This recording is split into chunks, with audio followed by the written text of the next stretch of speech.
I've already started by typing in the data from this hypothetical experiment. Although not required, it is best to put your independent variable data, what's plotted on the x-axis, in the leftmost column, and the dependent variable data, what's plotted on the y-axis, in the column to its immediate right. To make a graph, begin by highlighting the cells containing your x and y data.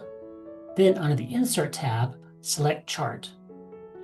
By default, Google Sheet plots the data as a line chart.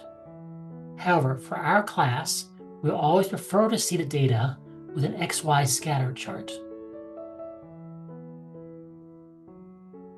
Now that the data is plotted correctly, we can make some cosmetic changes as part of the chart editor. Under Setup, we can switch what data is plotted on the x-axis and what data is plotted on the y-axis, what Sheets calls series. Under Customize, we can change the look of the chart, and any changes made are immediately reflected on the chart itself.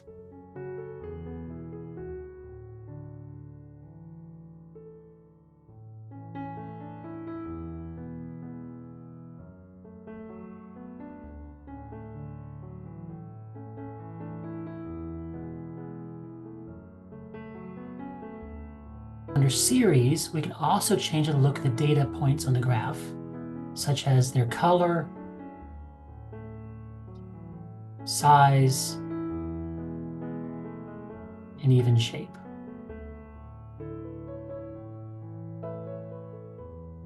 More importantly, though, we can apply a trend line to model this relationship between the temperature and pressure of a gas.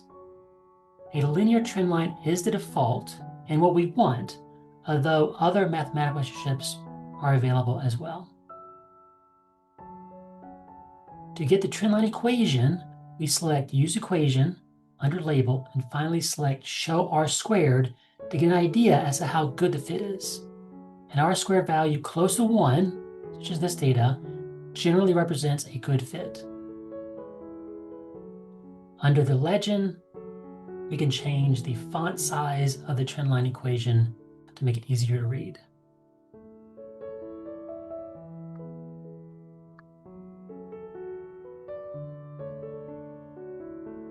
This trendline equation now tells us that according to our data, the pressure of the gas is equal to 0.0487 times the temperature of our gas in degrees Celsius plus 0.655.